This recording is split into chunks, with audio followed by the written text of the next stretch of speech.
So, Cadet 1, the general alarm has sounded, and it is the emergency squad that's been activated. So, your job, Cadet number 1, is to report to the engine room and await further orders. So, one of the things you need to think about is that where it says report to the engine room, await further orders, you are probably assuming the watch. The chief engineer may or may not be down there to give you further orders, but you come down here and you assume the watch. So we have equipment in operation. We may have to start or stop some things. There may be some maneuvering going on.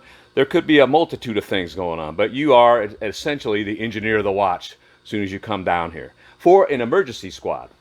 The other scenario, because you got 3 different things to do when the general alarm is sounded. So for emergency squad, it's pretty simple. Come down here, assume the watch, maintain the plant status.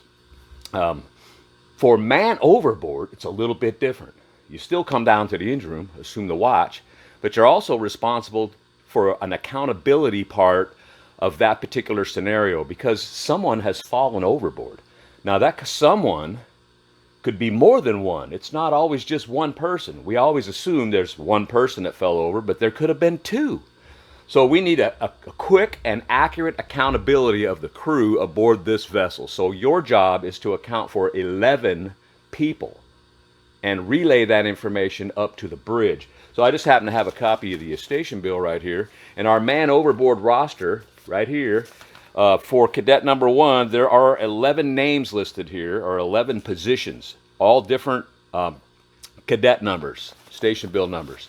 So basically everybody that's supposed to be in the engine room, the people that are supposed to be in the bow thruster space and aft steering, they all have comms on the 2JV. The ship's hospital folks, they're inside the skin of the ship, and the litter folks. So those all those names are listed there. So it's your responsibility to make sure you know who they are, so we can relay that information. So once you get that accurate count, you can pass it off to cadet number 4, who's down here for a man overboard, man in the 2JV. And you can tell that person, you can actually give it to them, say all present and accounted for, or we're missing cadet number 5 or cadet number 3.